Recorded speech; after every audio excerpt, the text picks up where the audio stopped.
This film takes you on a journey through space and time.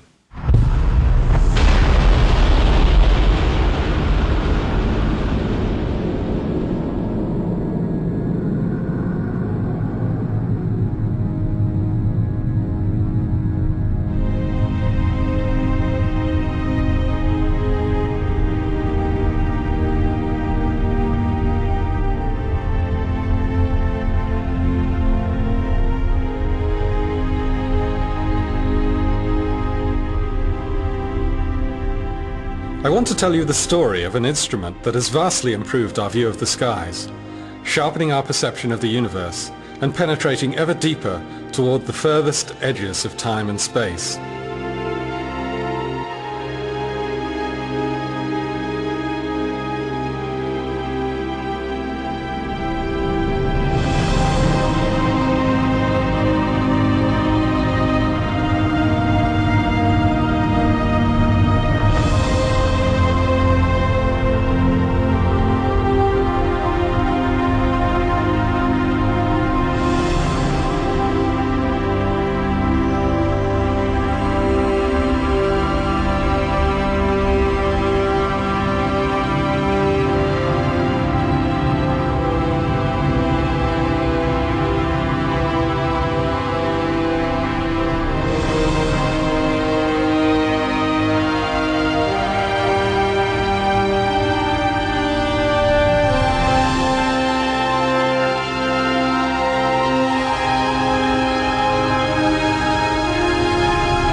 Looking at the night sky, we see the familiar twinkle of starlight, light that has travelled enormous distances to reach us.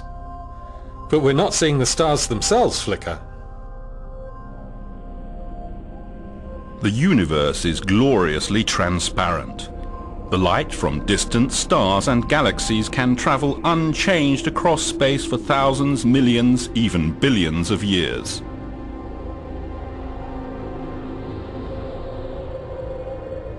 But then, in the last few microseconds before that light reaches our eyes, the accurate view of those stars and galaxies is snatched away. This is because, as light passes through our atmosphere, the ever-changing blankets of air, water vapor and dust blur the fine cosmic details. So for many years, astronomers around the world longed for an observatory in space. As early as 1923, the famed German rocket scientist Hermann Oberth suggested a space-based telescope. However, it would be decades before technology caught up with the dream. The American astronomer Lyman Spitzer came up with a more realistic plan for a space telescope in 1946.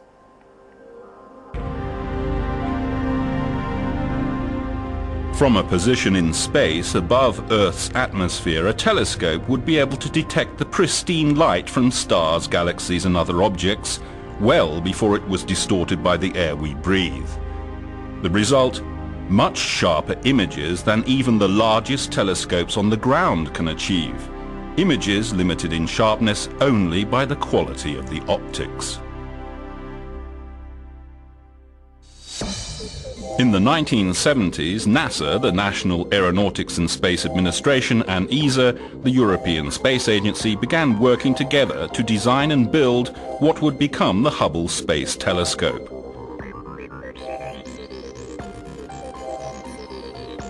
The name is a tribute to Edwin Powell Hubble, the founder of modern cosmology, who in the 1920s proved that not all that we see in the sky lies within the Milky Way. Instead, the cosmos extends far, far beyond. Hubble's work changed our perception of mankind's place in the universe forever, and the choice of naming the most magnificent telescope of all time after Edwin Hubble could not have been more appropriate. It took 2 decades of dedicated collaboration between scientists, engineers and contractors from many countries before Hubble was finally finished. On April the 24th, 1990, 5 astronauts aboard the Space Shuttle Discovery left on a journey that changed our vision of the universe forever. They deployed the eagerly anticipated space telescope in an orbit roughly 600 kilometers above the Earth's surface. On Earth, the astronomers waited impatiently for the first results. But less than 2 months later, it was clear that Hubble's vision was anything but sharp. The mirror had a serious flaw. Engineers have discovered that the giant telescope has a warped mirror. One of the mirrors in the Hubble Space Telescope is out of shape, and as a result, the pictures it's sending back are no better than those from telescopes on the ground.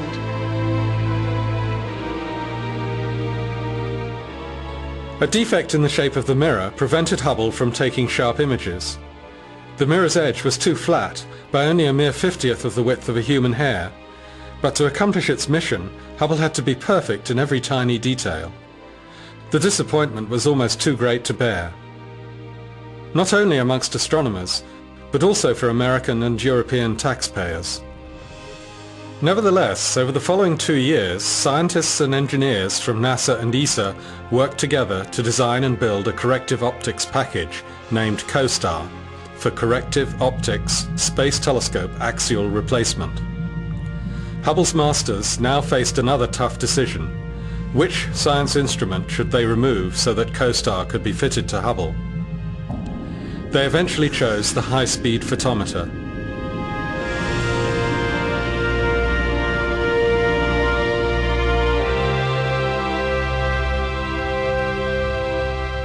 Hubble's first servicing mission in 1993 has gone down in history as one of the highlights of human spaceflight.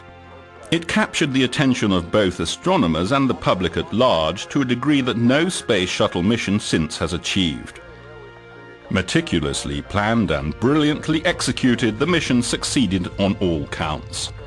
COSTAR corrected Hubble's eyesight more perfectly than anyone had dared to hope. When the first images after the servicing came up on the computer screens, it was instantly clear that the glasses taken up by the astronauts were completely correcting Hubble's nearsightedness. Hubble was finally in business.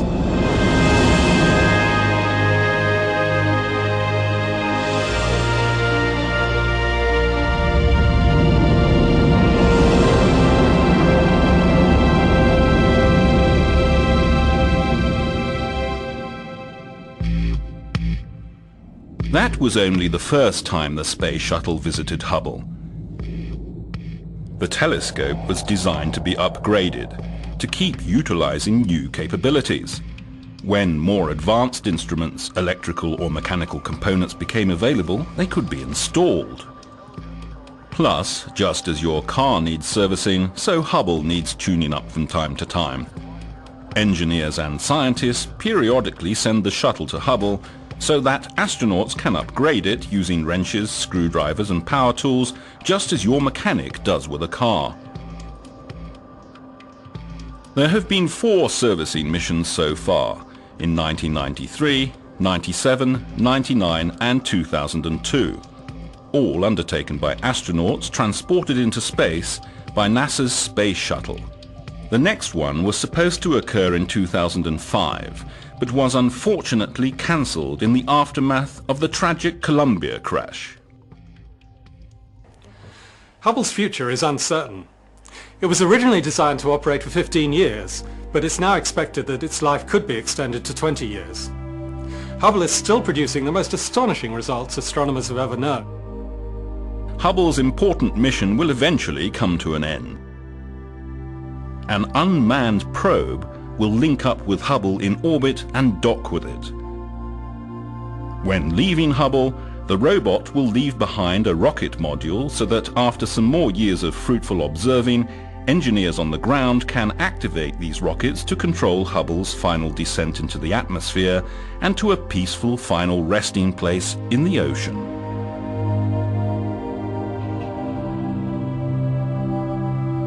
However, the retirement of the Hubble Space Telescope will not signal the end of our unrivaled view of the universe. Rather, it will mark a new beginning, an era of even more amazing discoveries and images from space. for Hubble has a successor. The James Webb Space Telescope is being designed right now and may be launched as early as 2011. When that day comes, scientists using the James Webb Space Telescope hope to discover and understand even more about our fascinating universe.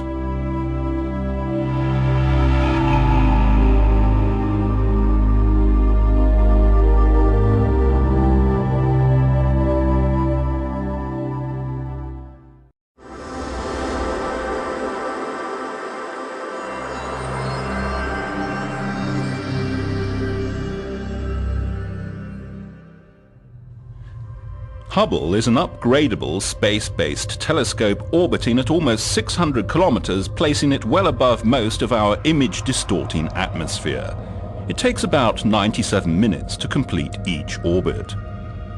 It is designed to take high-resolution images and accurate spectra by concentrating starlight to form sharper images than are possible from the ground, where the atmospheric twinkling of the stars limits the clarity. To gather as much light as possible from the faint objects it observes, any telescope needs the largest mirror it can get.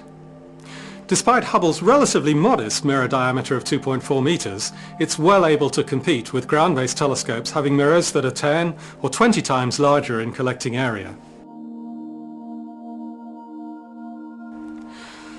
Hubble is a large satellite, about 16 meters long, or the size of a small bus.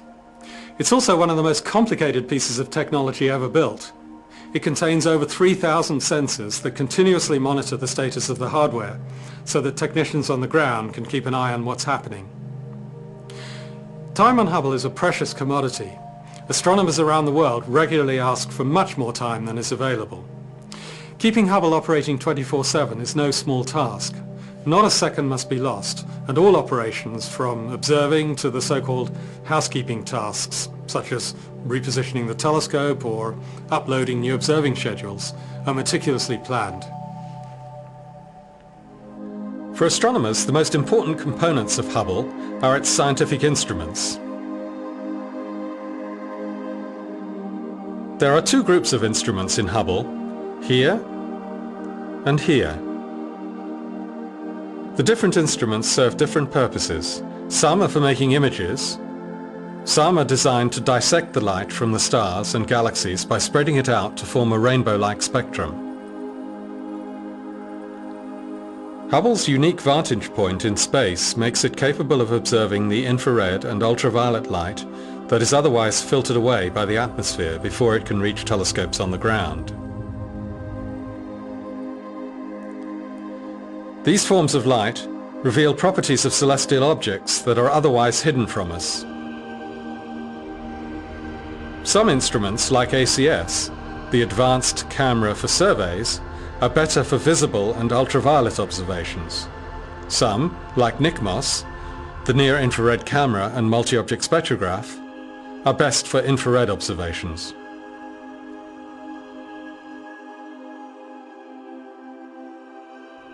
Different mechanical and electrical components keep Hubble functioning. The power for Hubble comes from solar panels on the side which convert sunlight into electricity. Gyroscopes, star trackers and reaction wheels keep Hubble steady and pointing in the right direction, not too close to the Sun, Moon or Earth, as they would destroy the light-sensitive instruments, and accurately towards the objects being studied for hours or days at a time. Hubble has several communication antennae on its side that are necessary for sending observations and other data down to Earth. Hubble sends its data first to a satellite in the Tracking and Data Relay satellite system, which then downlinks the signal to White Sands, New Mexico. The observations are sent from NASA in the United States to Europe, where they are stored in a huge data archive in Munich.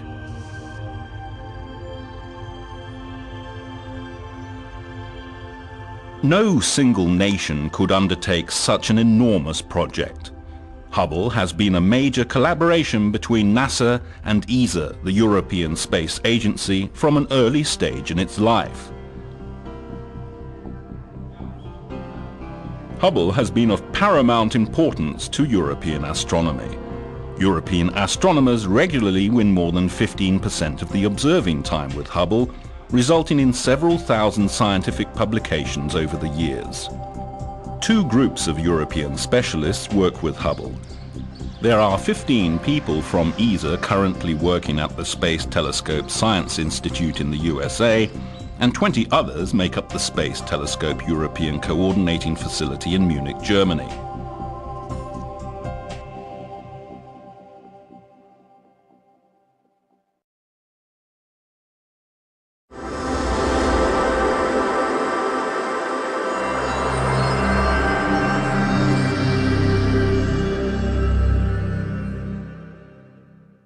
There are no boundaries in space. In this vast universe, our closest relatives are the objects within the solar system. We share the same origin and the same destiny.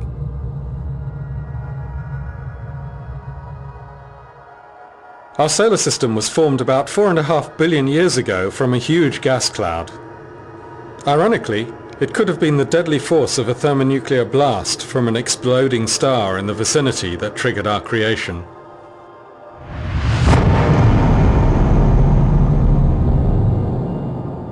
The devastating force of the blast may have disturbed the precarious equilibrium of the original gas cloud, causing some of the matter to collapse inwards towards the center, creating a new star, our Sun, and a minute percentage of the collapsing matter became the multifaceted assembly of planets that we have around us today. We are, in other words, just the leftovers of our Sun's birth. The planets were born in the rotating disk of dust and gas left behind as our mother star was formed. The rocky planets formed in the inner solar system, while the enigmatic gas giants were formed farther out. And then, when a fierce wind of smashed atoms began to blow from the Sun, or perhaps from hot nearby stars or a nearby supernova, only sizable planets could maintain their gaseous surroundings, and the last wisps of the tenuous cloud between the planets was whipped away. So in our solar system's zoo of celestial bodies there are rocky worlds and giant gaseous planets.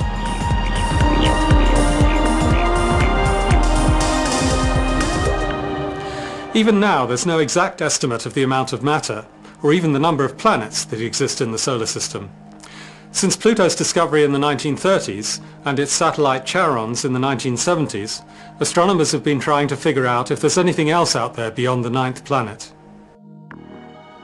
In 2003, Hubble spotted something moving fast enough across the background of faraway stars to be an object within the solar system. Estimates show that it could be about the size of a planet, and it's been named Sedna, after an Inuit goddess. Sedna may be 1,500 kilometers in diameter. That's about 3/4 the size of Pluto, but so far away that it appears just as a small cluster of pixels, even to Hubble. Nevertheless, it's the largest object discovered in the solar system since Pluto. The Sun is about 15 billion kilometers from Sedna, 100 times further than Earth's distance from the Sun, and barely gives out as much light and heat as the full moon. So Sedna is engulfed in an eternal bleak winter. Sedna is not the only mysterious object out there. Debris from the formation of the planets is still floating everywhere in the form of asteroids and comets of various shapes and sizes. Sometimes their orbits can lead them on catastrophic courses. The Hubble Space Telescope witnessed the final journey of the comet Shoemaker-Levy 9. It was torn into numerous pieces by Jupiter's gravitational pull when it passed the massive planet in the summer of 1992. 2 years later, these fragments returned and drove straight into the heart of Jupiter's atmosphere. Hubble followed the comet fragments on their last journey and delivered stunning high-resolution images of the impact scars. Our Earth could easily fit into any of these black bruises.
Space probes with sophisticated instruments are frequently sent to the planets of our solar system. They provide close-up investigations of these distant places. Hubble too provides its own unique service by opening a window on our solar system that is never closed.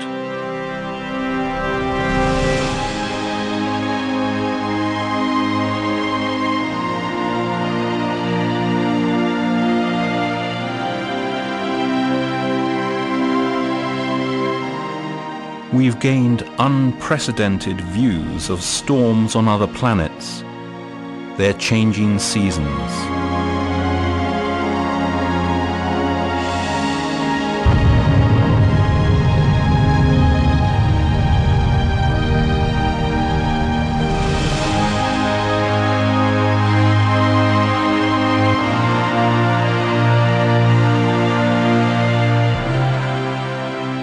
And unprecedented views of other atmospheric events, such as aurorae, known on Earth as the Northern and Southern Lights.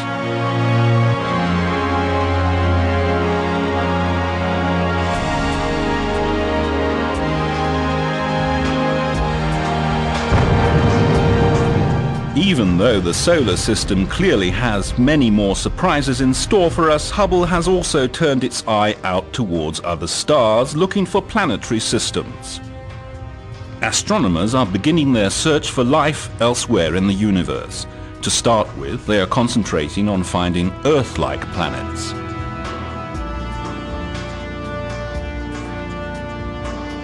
In 2001, Hubble made the first direct detection of the atmosphere of an extrasolar planet and partially determined its composition. Measuring the chemical makeup of extrasolar planetary atmospheres will one day allow us to search for the markers of life beyond Earth. All living things breathe, and this changes the composition of the atmosphere in readily detectable ways. Astronomers believe there are many planetary systems similar to ours, orbiting other stars throughout the galaxy. The birth, life, death, and rebirth of stars continues in an unending cycle, in which stars born of gas and dust will shine for millions or billions of years, die and return as gas and dust to form new stars. The byproducts of this continual process include planets and the chemical elements that make life possible. So throughout the entire vastness of space, the eternal ebb and flow of life continues.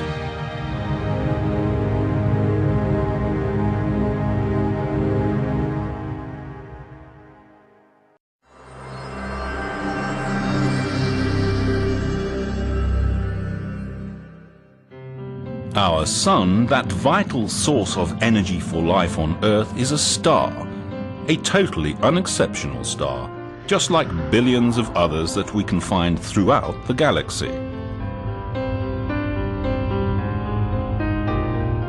A star is nothing but a sphere of glowing gas. It forms out of a compressed cloud of gas and releases energy steadily throughout its life because a continual chain of nuclear reactions takes place in its core. Most stars combine hydrogen atoms to form helium through the process called nuclear fusion, the same process that powers a devastating hydrogen bomb. In fact, stars are nuclear factories that convert lighter elements into heavier elements in a series of fusion reactions. They will keep glowing until they run out of fuel. And that's it, a star's life, a quiet beginning and a steady progress to a sometimes violent end. But how can we be certain of this picture when an individual star like the Sun outlives humans by a factor of a few 100 million? To investigate the life cycle of a particular organism on Earth, we don't have to track an individual specimen's entire life. Instead, we can observe many of the organisms at once. This will show us all the different phases of its life cycle. For example, each stage of a person's life is a snapshot of the human experience. And so it is with stars. Stars live and die over millions or even billions of years. Even the most reckless stars live for at least 1 million years, longer than the entire history of humankind. And that's why it's extremely difficult to track age-related changes in individual stars. To learn more about them, we must study different stars at every stage of life, and so piece together the entire cycle from birth to death. Hubble's vivid images have documented the tumultuous birth of stars and delivered many astonishing images in colourful detail.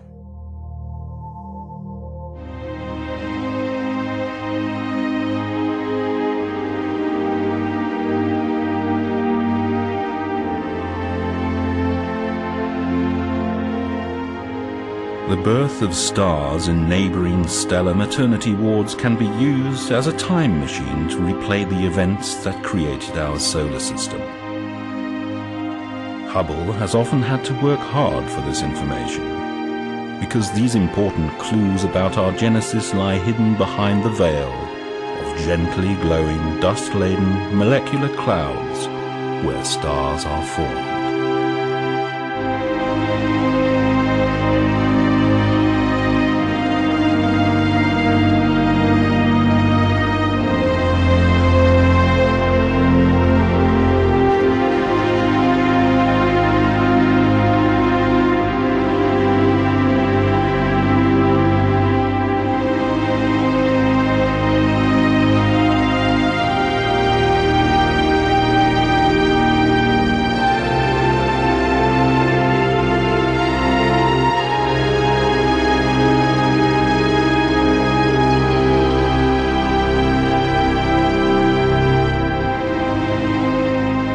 Right now, there are stars forming everywhere in the universe. Enormous glowing pillars of dusty hydrogen gas stand sentinel over their cradles, basking in the light of nearby newly formed stars.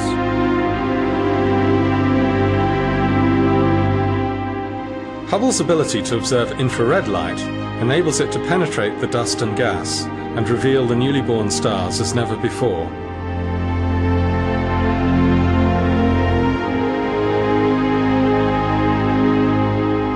One of the most exciting of Hubble's many discoveries was the observation of dust disks surrounding some newborn stars buried deep inside the Orion Nebula.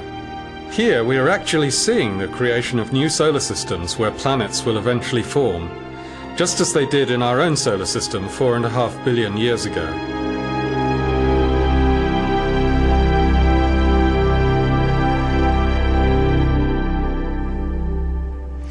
In the first stages of their lives, stars can stock up on gas from their original birth cloud. Material falling onto the star creates bubbles, or even jets, as it's heated and blasted out along a path that follows the star's rotation axis, a bit like the axis through a wheel.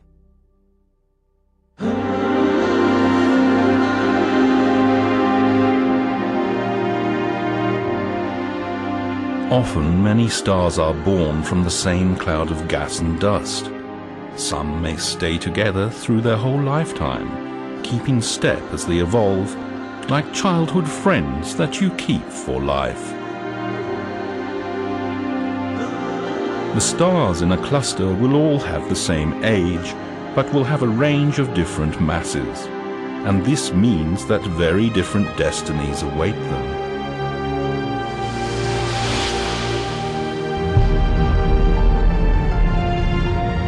Human existence is the mere blink of an eye compared with the life of a star.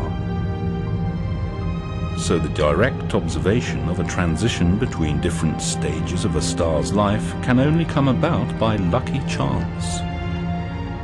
In 15 highly productive years, Hubble has allowed us to observe some stars aging in real time. The telescope has produced startling movies that allow us to witness how some of them do modify their appearance over this minute span of astronomical time. The stars containing the most mass end their lives cataclysmically, destroying themselves in titanic stellar explosions known as supernovae. For a few glorious months, each becomes one of the brightest objects in the entire universe, outshining all the other stars in its parent galaxy.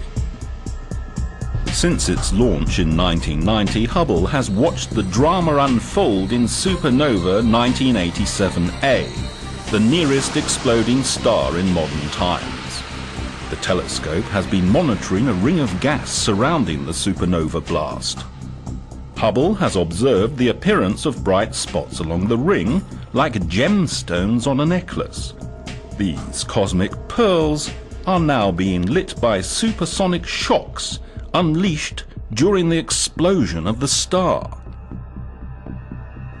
The ruins of an exploding star can hide a powerful engine.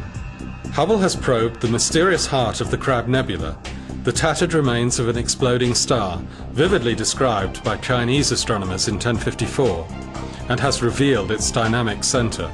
The innermost region of this nebula harbors a special type of star, a pulsar. Like a beacon, this star rotates, emitting energy and light in a beam, and it powers the vast nebula of dust and gas surrounding it. However, not all stars end their lives so violently. Sun-like stars cool down once they run out of hydrogen. The center collapses in on itself and the heavier elements are burnt, causing the outer layers to expand and leak slowly into space. At this stage in a star's life, it's called a red giant. Our Sun will become a red giant in a few billion years. At that time, it will expand so much that it will swallow Mercury, Venus, and our planet too. But these stars are not finished quite yet. They can still become something quite extraordinary. Just before they breathe their last breath, stars like our Sun go out in a final blaze of glory. In its final stages of nuclear fusion, stellar winds blow from the star, causing the red giant to swell to an enormous size. At the heart of this expansion, the exposed heart of the star floods the gaseous envelope with powerful ultraviolet light, making it glow. Because to early telescopic astronomers these amazing constructions looked a bit like the newly discovered planet Uranus, they became known as planetary nebulae. Hubble's keen perception shows that planetary nebulae are like butterflies. No two are alike.